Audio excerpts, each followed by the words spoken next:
Olá, eu sou a doutora Alice Sarcinelli e esse é o seu Check-up Saúde, aqui na Pan News e no Folha Vitória. Para participar do programa, você pode mandar suas sugestões no WhatsApp da Pan News ou no meu Instagram pessoal também, @doutora Alice Sarcinelli. Vai ser um prazer te conectar aos maiores especialistas do estado na área da saúde. Gente, hoje a gente vai falar sobre um assunto que deixa os pais de cabelo em pé. Eu sou mãe, eu tenho uma baixinha lá em casa que está nessa fase, é a fase da birra, a famosa pirraça. Então a gente trouxe duas especialistas, a Renata Bedran e a Juna Cunha, para falar para a gente sobre esse assunto. A gente quer entender um pouquinho mais sobre a birra, né? Renata, Juna, sejam bem-vindas.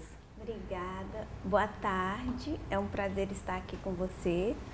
Eu sou psicóloga e educadora parental em disciplina positiva. E eu sou mãe também. Então, quando minha filha tinha 2 anos, ela começou a entrar na fase da birra.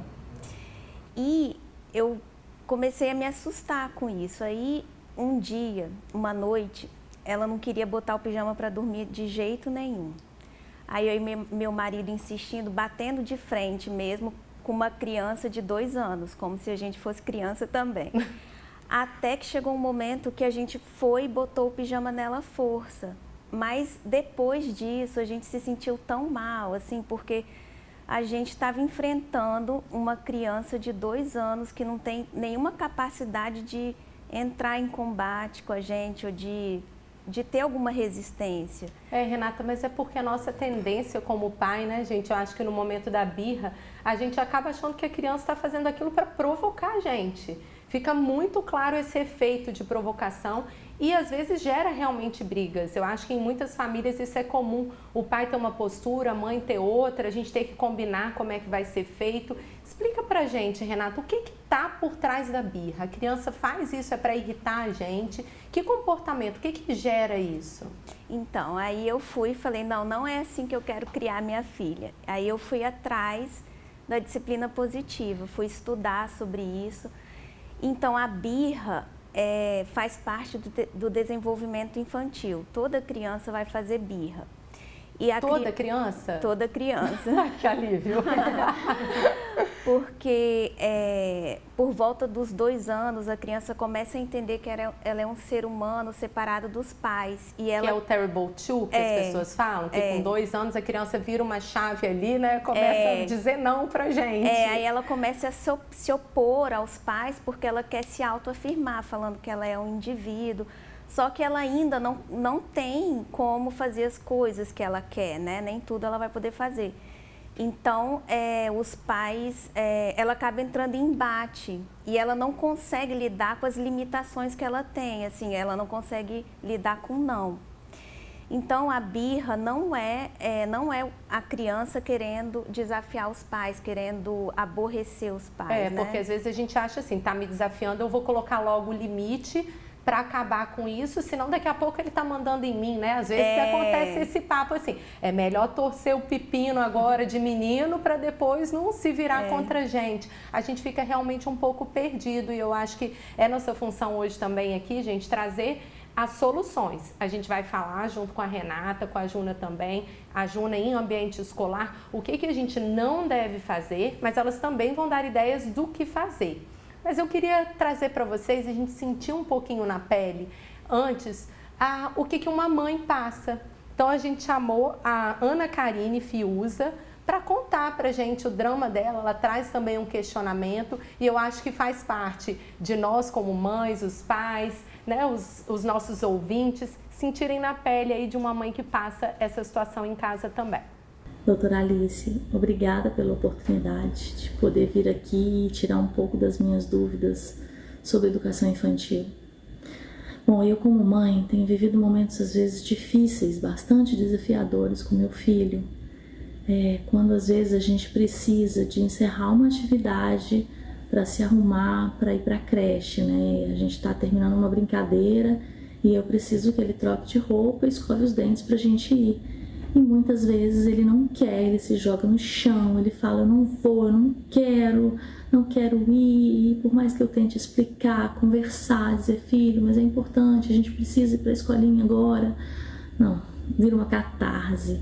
Aí ele às vezes se joga, grita. E eu tenho um horário, eu preciso que aquilo funcione, então eu às vezes tenho que pegar ele e falar, filho, olha, mas a gente tem que ir agora e tirar a roupa dele daquele jeito, e aquele caos, e colocar a roupa da escola, e às vezes é uma briga, e às vezes eu não consigo nem escovar os dentes pra gente ir. É muito desafiador, porque é muito difícil conseguir explicar pra ele que tá na hora, sabe? Isso para várias coisas, não só para ir pra creche, às vezes para outras coisas pequenas, né? Tá na hora da gente almoçar, e aí ele não quer ir almoçar, e eu sei que ele tá com fome, e aí, enfim, por qualquer razão, grita, esperneia. É muito difícil lidar com isso, muito difícil saber como conduzir sem que vire um estresse, sem que vire uma birra. Muito obrigada. Ela passa a emoção que nós, como mães, sabemos bem o que é, né? Os pais também. Quem lida com a birra, né, Renata e Juna, é um desafio para a gente no dia a dia. Dá vontade, eu acho que em primeiro lugar, Renata, da gente repreender. Repreender funciona? Na hora dessa sensação de perda de controle, né? Parece que nossa vida virou do avesso nessa hora. Então, repreender não é a melhor opção. Até porque uma criança de 2, 3, 4, 5 anos, ela não tem aparato neurobiológico para planejar uma coisa que vai enraivecer os pais. Então, uma criança de até 5 anos, ela demonstra raiva com o corpo. Então, ela esperneia, ela chuta, ela bate. E aí entrando se pouco... joga no chão, às vezes é um local público, a gente passa uma vergonha no supermercado, no shopping. Então, entrando um pouquinho no mundo da neurociência, o nosso cérebro pode ser dividido em cérebro reptiliano e cérebro mamífero. O cérebro reptiliano é aquele cérebro que a gente tem em comum com os animais, é por instinto, pura reação. E o cérebro mamífero é um cérebro que começa a se desenvolver na infância e só tem a maturidade dele por volta dos 20 e poucos anos. E o cérebro mamífero é responsável pela tomada de decisão com consciência, pelo controle das emoções, pelas habilidades sociais. E na hora da raiva, o que toma controle é o cérebro reptiliano. Então, na criança e no adulto? Na criança e no adulto. Só que como o adulto tem o cérebro mamífero mais desenvolvido, ele ainda consegue ter um certo controle sobre as emoções. E a criança não, na hora da birra, ela está em pura ebulição ali, ela não consegue pensar, ela não consegue raciocinar, ou não adianta a gente conversar com ela naquele momento. Juna, e na escola, no ambiente escolar, né? O que é esperado da equipe pedagógica? A gente sabe que tem escola ainda colocando cantinho do pensamento, às vezes a gente chega, vai buscar a criança, ou ouve relatos, né, do castigo, ou passam a questão para os pais e ligam, os pais ficam, né, gente, sem saber o que fazer, né? Os nossos filhos a gente deixa na confiança da escola. O que a gente deve ter em mente quando se pensa em educação na escola para o controle da birra? Primeiro de tudo, para a equipe pedagógica, o acolhimento. A equipe pedagógica precisa ter esse conhecimento. Acolher a birra? Acolher a criança. A gente precisa conhecer os nossos alunos, conhecer as nossas crianças. E isso a gente constrói uma relação de parceria com a família. Por isso é muito importante sempre trabalhar em parceria. A família precisa confiar na escola e trabalhar junto à escola para o desenvolvimento integral do aluno. Emocional, físico, cognitivo, social. Então, dá trabalho, são muitos aspectos. Enquanto família, a gente precisa realmente observar se há esse acolhimento. A equipe precisa conhecer a criança. Existem atividades que ela vai negar, por que ela está negando, mudanças de rotina em casa, mudanças sutis às vezes para os pais, mudança de horário, ou a mãe trocou de emprego, ou um bebê que está vindo. Geralmente é isso? É reflexo de algo que está acontecendo em casa? A gente deve ligar um alerta para as relações familiares? Sim, pode ser, e pode ser também algo da escola. Então, o que a gente sempre sugere é: leve também um assunto escola para casa. Pergunte à criança sobre o dia na escola, e não precisa ser só como é que foi seu dia. O que você fez de mais engraçado? Porque eles costumam, foi bom, foi ótimo. O meu mais velho, a gente o meu mais velho fazia isso. Foi ótimo. E não falava mais. Então a gente muda as perguntas. O que você fez de muito legal? O que você faria de diferente? Qual foi alguma coisa engraçada? Teve parquinho, não teve? Então eles vão começar a verbalizar, porque a criança ela ainda não sabe nomear os sentimentos. Às vezes é tão difícil para nós, enquanto adultos, imagina para eles que são crianças. Então a gente precisa trabalhar para que eles consigam nomear os sentimentos, entender o que está acontecendo. Eu não gostei da atividade. Ao invés de verbalizar que eu não tenho essa capacidade ainda, eu vou me jogar no chão, eu vou falar que eu não quero fazer, eu vou jogar meu material, eu vou bater no coleguinha. Não está interessante a aula. Eu vou começar, hein? O que você fez? De 2 aninhos, eu vou fazer algo legal, eu sou criança. Então eu estou aprendendo. A equipe tem que trabalhar junto da família, mas é claro que esse conhecimento de ambiente escolar, essa questão de neurociência, a escola tem que ter esse conhecimento. E cada escola ela tem uma linha? A gente pode perguntar antes de matricular um filho na escola qual que é a linha? É isso? Deve. É claro que a linha do respeito ela é obrigatória. Com certeza. Então, cantinho do pensamento, castigo, isso não pode, porque você está desrespeitando a criança. E nenhum tipo de educação, né? Não deveria. Nós sabemos que infelizmente acontece, mas assim, não deveria. Porque a escola tem que entender que as crianças são únicas, cada criança é única. Então terão atividades que vão desagradar alguns e vão agradar outros. Por isso que o planejamento junto da equipe pedagógica é muito importante. Eu sei que o meu aluno não gosta de pintar, mas o outro gosta. Então eu posso fazer de um jeito que todos participem. E é claro, a gente não faz só o que a gente quer. Na escola também não. Mas isso a gente vai adaptando e vai ensinando eles por meio de rotina. Nós temos uma rotina, nós vamos fazer os combinados, então a gente vai antecipando para a turma desde muito pequenininho, eles entendem. Mas e quando a criança ela tem um comportamento, né, de birra repetitivo naquele ambiente escolar, às vezes vale a pena tentar mudar de escola, tentar levar para um outro ambiente, ou essa seria a última alternativa? Antes disso, não seria a última alternativa, mas antes disso trabalhar junto à escola. Então é importante, enquanto escola, chamar os pais, chamar a família, mas não no intuito de simplesmente jogar aquela responsabilidade para a família e aí vocês vão se virar e é isso que a gente tem a dizer. Não, vamos juntos. Precisamos de uma equipe multidisciplinar? O que pode estar desagradando? Aconteceu alguma coisa? Ela comentou alguma coisa em casa? Alguma mudança de rotina tanto na escola quanto em casa? Por exemplo, mudança de professor auxiliar, saída de um coleguinha que às vezes vai viajar. Então isso tudo, para nós adultos, a gente já sabe como lidar, mas a criança não. Então a gente precisa entender. A gente às vezes imagina o filho da gente até mais velho do que ele é e eles ainda não têm as ferramentas, né, Renata, como você falou. E qual a sua opinião em relação, né, na disciplina positiva sobre o castigo? Porque repreender não seria o ideal, mas e colocar de castigo? Então, colocar de castigo, a gente vai estar vendo a birra como uma malcriação e a gente já entendeu que diz respeito a imaturidade neurobiológica. E o castigo, ele não ensina habilidades de vida, ele só vai focar no erro e pode deixar a criança com sentimento de inadequação, ou então de que ela sempre faz tudo errado, ou então ela vai ficar ali no castigo remoendo porque ela está com raiva, ela não entende porque os pais fizeram isso com ela. Acho que ninguém que está de castigo pensa em coisa boa, né, gente? Acho que a pessoa está ali no castigo, está com raiva, não está pensando no que ela poderia melhorar. Eu acho que isso é esperar demais de uma criança, né? E eu gosto de citar esse exemplo, que a gente como pais, a gente quer que nossos filhos sejam adultos conscientes. Então, eu quero criar um filho meu para que quando ele comece a dirigir, ele pare no sinal vermelho, porque ele se conscientizou que se ele ultrapassar aquele sinal, ele pode atropelar uma pessoa, ou porque ele sabe que se ele avançar o sinal vermelho, ele vai receber uma multa como punição. Então, é isso que a disciplina positiva faz, é uma educação respeitosa e consciente, não usa punição nem castigo. É porque é muito diferente do modelo tradicional que muitos de nós fomos criados, né, Renata, Júnior?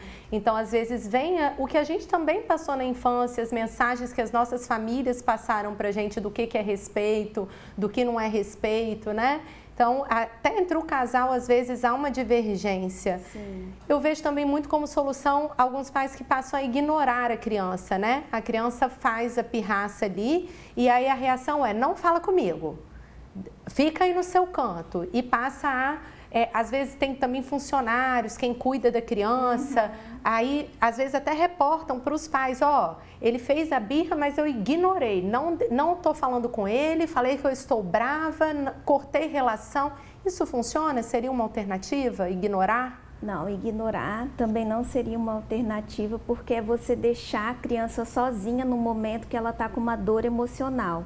A gente não deixa a criança sozinha quando a gente está com uma dor física, quando ela se machucou, quando ela quebrou o pé. Então, a birra seria uma dor emocional que a criança está tendo ali. E ignorar mostra para ela que você só se importa com ela quando ela tem o comportamento que você acha que é bom para você. E a vida não é assim. A gente sabe que a gente passa por várias emoções, né? Que existe a raiva, existe a tristeza. Então, a gente tem que ensinar as crianças a se regularem. A gente corregula elas para elas no futuro conseguirem fazer isso lidar sozinhas. Com essas emoções sozinhas, né? Sem Isso. ser para agradar, sem ser pela regulação dela. Então a gente não pode ignorar, não pode castigar, não pode repreender. O que a gente pode fazer? Ajuda aí. Então, a disciplina positiva, ela fala para... O que a gente pode fazer? A gente tem que acompanhar a criança quando ela passa por esses ataques, por essas explosões. Quanto mais sintonizado a gente tiver com a criança e corregulando ela para ela se acalmar, melhor é, porque a gente é o adulto da relação. Então, a gente tem que, sempre numa situação que a criança está agressiva, em estado de birra, o melhor que a gente pode ter como resposta é se mostrar calmo. E mostrar para a criança que você está ali com ela até ela se acalmar. Que só quando ela estiver calma, ela vai conseguir aprender alguma coisa sobre aquilo ali. Eu costumo falar que não adianta a gente tentar dar lição de moral quando uma pessoa está extremamente alcoolizada. Nem o adulto, né? A gente nervoso já não consegue ouvir, depois a gente se arrepende de algumas coisas que a gente fala, ou do jeito que a gente falou, né? Então, a mesma coisa é com uma criança num estado de birra. Ela não vai conseguir te ouvir, né? Como eu falei, o cérebro dela está lá em ebulição e ela só consegue ter reação. Tem algumas coisas também que a gente pode fazer para evitar a birra, para a criança não chegar... Porque talvez a gente conhecendo o nosso filho, sabendo quais são os gatilhos, tentando evitar, né, seria também uma alternativa. Eu acho que isso só gera, às vezes, um sentimento de que a gente está dando controle para a criança, né? Parece que a gente, ao evitar, também não está dando um pouco o controle para ela da situação, Renata? Eu gosto de a criança, ela como ela está naquela fase dos 2 anos que ela está querendo se autoafirmar, então ela gosta de saber, de achar que ela que está decidindo as coisas ou que ela que está tomando as decisões. Então, por exemplo, como a gente sabe, a birra vai acontecer, né? Quando ela tem alguma frustração, a birra pode acontecer porque a criança ainda não consegue controlar. Então, uma forma de evitar, uma das ferramentas da disciplina positiva seria a escolha limitadas. Por exemplo, se eu sei que o meu filho só quer sair com uma roupa e a gente tem um aniversário, antes do aniversário eu vou lá e seleciono três roupas. Aí eu falo para ele, e aí, qual que você quer vestir hoje para ir no aniversário? E ele vai achar que ele que está escolhendo ali. Eu gosto dessa dica. Você sabe que lá em casa eu uso assim. Eu não falo, vamos tomar banho. Eu falo, você quer tomar banho no seu banheiro ou no da mamãe? Né? Eu acho que é uma maneira, porque tomar banho não é uma opção. É só qual banheiro você vai usar, né? E, Renata, quando isso acontece fora de casa, que é aquela hora que a gente fica morrendo de vergonha, quando a criança dá um show, né? A gente faz propaganda dos nossos filhos, fala que eles são maravilhosos e, de repente, a gente está numa festa, num ambiente público e a criança dá aquele show. O que a gente faz? Então, isso é um assunto muito delicado, porque como você mesma falou, a gente foi educado na educação tradicional a se preocupar muito com o que os outros pensam da gente. Então, quando o nosso filho faz birra num lugar público, a primeira coisa, a gente fica aflita. Ai, meu Deus, vão achar que eu não educo o meu filho. Teve a princesa agora, né? A Kate, aquela mão na boca, aquela vergonha toda. Acho que toda mãe falou, meu Deus, se até a princesa passa, quem sou eu? Isso. E aí, não, o que vão achar? Que meu filho é mal educado, que eu não educo. Então, a primeira coisa que eu recomendo também é manter a tranquilidade, manter a calma e ir para um lugar com a criança onde você possa ficar sozinho com ela, seja dentro do seu carro, tá no supermercado, volta para o carro, tá no supermercado, vai no banheiro. Sair daquela cena, né? Sair daquela cena. Às vezes, se necessário, você contém a criança e é muito importante também evitar que ela se machuque e evitar que ela machuque outras pessoas ou o ambiente. Vamos dizer que ela comece a puxar a cortina do restaurante ou... Impõe o limite tirando ela da cena, derrube as coisas do supermercado. Então, é importante proteger ela nesse sentido, contendo ela.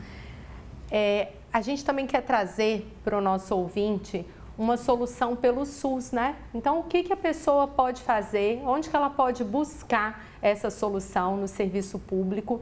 A homeopatia é uma alternativa para isso.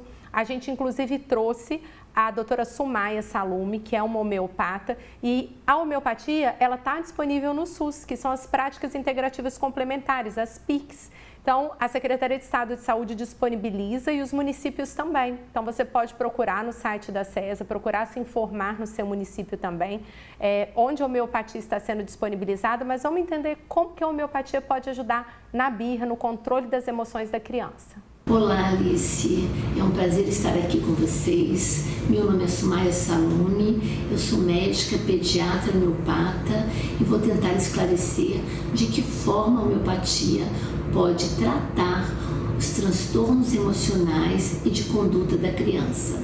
Então, a homeopatia é uma especialidade médica criada pelo médico alemão Samuel Hahnemann há mais de 200 anos atrás e é reconhecida pelo Conselho Federal de Medicina. E essa ciência, essa medicina que a gente fala, a homeopatia, tem uma abordagem global do indivíduo e busca restabelecer a saúde desse indivíduo através de medicamentos homeopáticos individuais.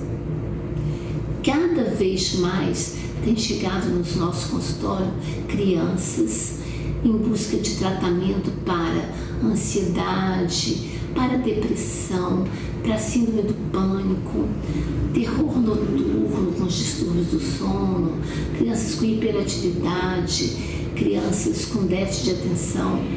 E nesses casos também o medicamento homeopático trabalha de uma forma eficiente, segura e suave. Então, além de tratar os sintomas físicos, a homeopatia também trata dos sintomas emocionais da criança.